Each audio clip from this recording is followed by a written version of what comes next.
The big issues for France are Ukraine and the price of gas. And the Ukrainian conflict has pitted France to some degree against many of its African partners, with Algeria at the front of the list, taking its neutral stance and sort of leading the African continent in that regard. And the French see that neutral position is highly problematic, including the fact that tens of thousands of Africans, including Algerians, got stuck in Ukraine and faced racism at the Polish border getting out. And there were many other negative effects of the Ukraine conflict, including inflation and food insecurity issues that hit Africa quite hard. And yet they maintained this neutral stance, which France found problematic, since in some respects, the future of Europe's at stake in Ukraine. The other thing is the gas price, but there's a long history here of Algerian and French disputes over whether the French are being charged too little or the right amount or too much for Algerian gas. That's sort of a never-ending discussion over the last 40 years. But it is true that France and Europe are trying to wean themselves of Russian gas and oil, and Algeria, along with Libya, Nigeria, and in some other countries, can play a really important role in helping Europe get through the winter without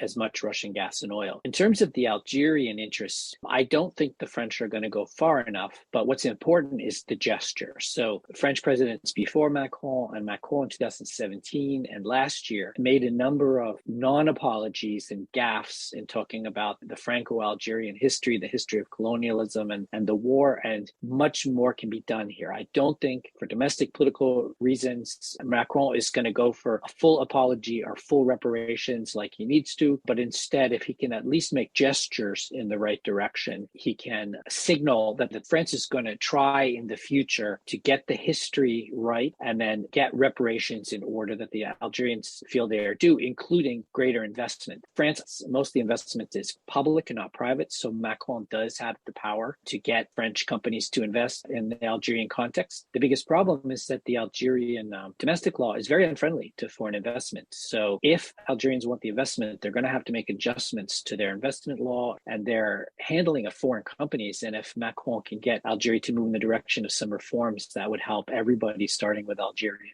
As you indicated, France's interest in the Algerian gas market can be explained by the European Union's decreasing reliance on Russian imports in the wake of the Ukrainian war. However, the Élysée was quick to point out that gas was not the priority of this friendship visit. Do you see gas still as a major objective of Macron's visit? Absolutely. Algeria really wants to make good on its existing gas contracts, whether with Spain, whether with Italy, with whom they've signed major new agreements, and with France, with whom they have had this prickly relationship, but it's been getting better lately. Many people have pointed out that this is not a state visit, it's an official visit, but following the withdrawal of ambassadors and following French established global diplomatic practice, it's kind of normal for official visits to precede state visits and greater levels of cooperation. But there's no question here that by including the French Engie CEO on the plane, that there will be discussions around gas, if not in the public spot, but on the official meetings going on in Algerian ministries and palaces.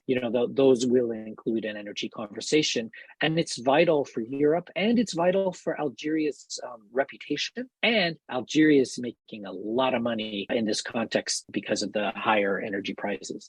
Algerian state media has published stories critical of France in the run-up of Macron's visit, and conservative politicians have voiced annoyance at Macron's decision to bring the Bishop of Algiers and France's chief rabbi to visit a colonial-era cemetery for non-Muslims as a move aimed to encouraging Algeria to normalize ties with Israel. What do you make of that? Algerians will stay very pro-Palestinian and will not normalize with Israel. France knows this, and the Algerian press is just restating that. That's not going to change anytime soon. What can change, France needs to get better at recognizing its own multiculturalism and multi-religiosity. Algeria can do the same. That's all to the positive.